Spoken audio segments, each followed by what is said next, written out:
Welcome to this episode of our book read through of Elon Musk Woke Messiah by Albion. And we left off on this page. So this page starts with a poem that reads, I don't know if ghosts exist, but this feeling does persist. That there is something really there, and sometimes when I stare into the mirror in the night, I give myself a little fright. Whoa. We talked about the physical and metaphysical earlier, and it's interesting what might be out there and what we kind of create in our minds, and if there's any connection to what we create and what's really out there, some connection. Got an Albion blurb from 2069, and it reads, as I read through the previous passages, I am struck by a thought. My writing does not feel like it has a positive vibe, which I believe is not a reflection of my everyday attitude. I am thankful for my ignorance as it lightens the burden of certainty. I am thankful for determination as it lightens the burden of judgment and expectation. I am thankful for balance as it lightens the burden of competition and drive. I probably should write more about gratitude, or at least write with a gracious mindset. My writing does reflect my thoughts, but not necessarily my interaction in the world. Most importantly, I don't know why I care. And in bold it reads, I am thankful for a gracious mindset. That's kind of nice to hear him say. Yeah, because he seems to keep it serious and not dark, but deep. So it sounds like that is not a reflection of how he lives every day, just when he sits down and writes. That's the kind of stuff that entertains his thoughts. Below that we have an Elon Musk quote that reads, what makes innovative thinking happen? I think it's really a mindset. You have to decide. You have to decide to have innovative thinking. That is interesting. I think a lot of us think that's probably something you do or don't have, kind of the outside the box thinking. But at least you can decide to try to look at the world that way. Next page, it reads, my biggest fear is that Elon's love for humanity will be overcome by the ugliness of humanity. Also, I want him to realize how much people love him and not be sad.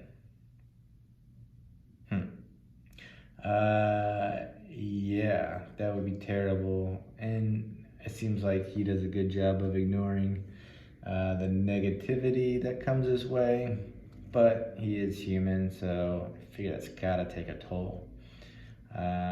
Hopefully the positivity outshines that, because it would be a shame for him to slow down or stop because of that.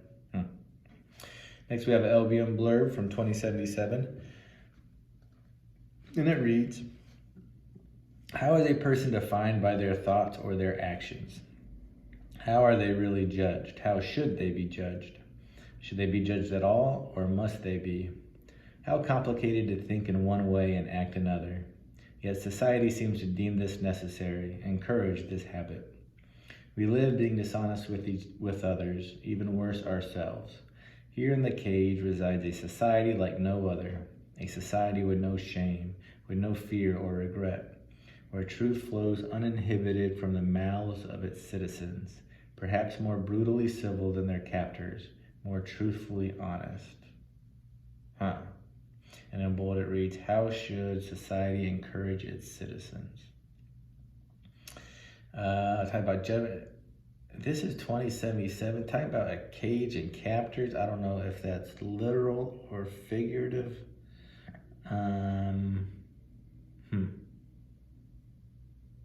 Okay. Below that it reads, if Elon were a number combination, he would be 5, 12, 15, 14, 13, 21, 19, 11. Okay. Is that just the number of the alphabet? What's 5?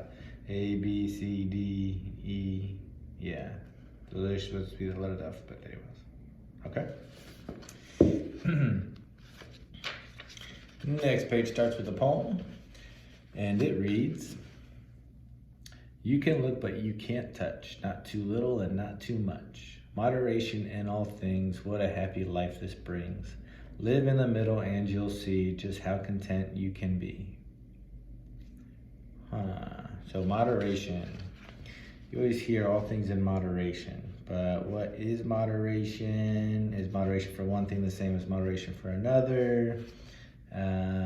Think back to that blurb where he talks about everything in life is a gamble. Is moderation playing it safe?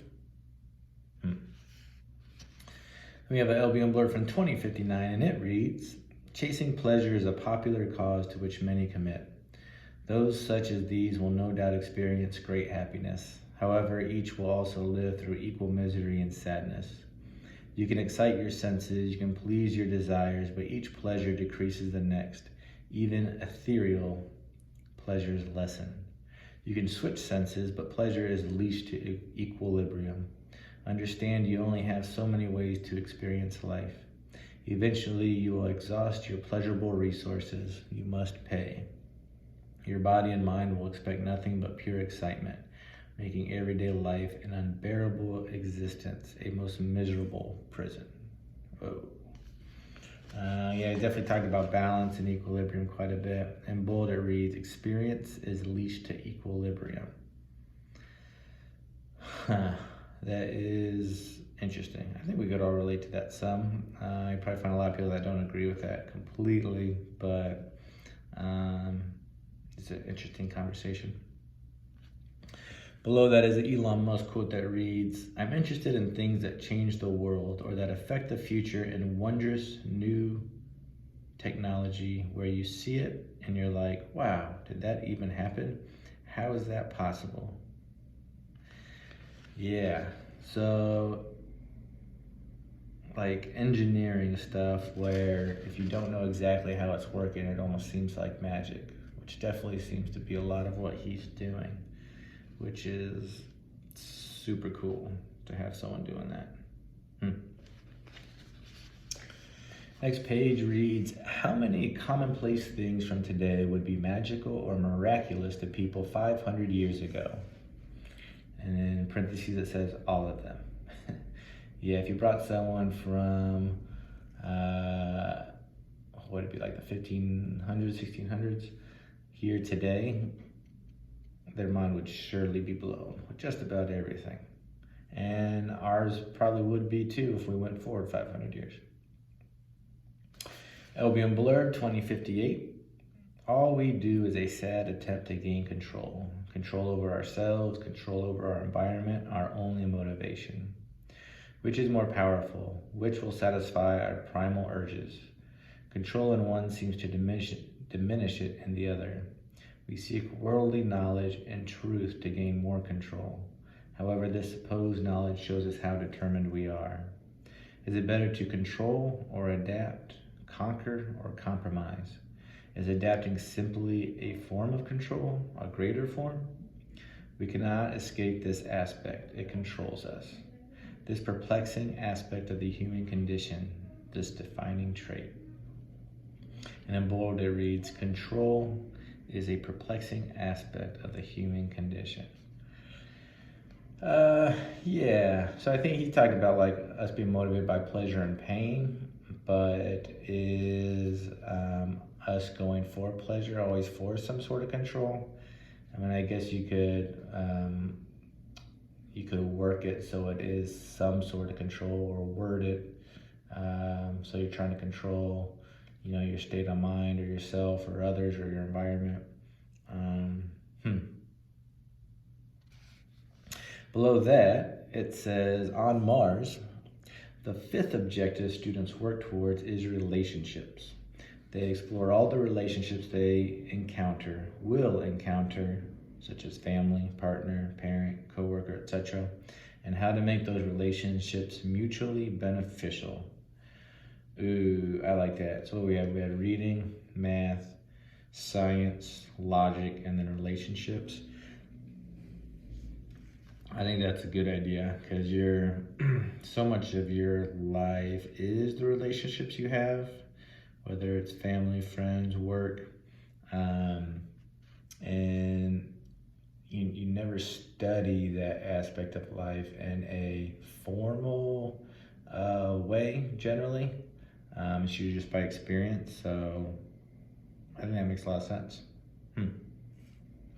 All right, that is the end of this episode. Join us for the next episode, and until then, have a great day.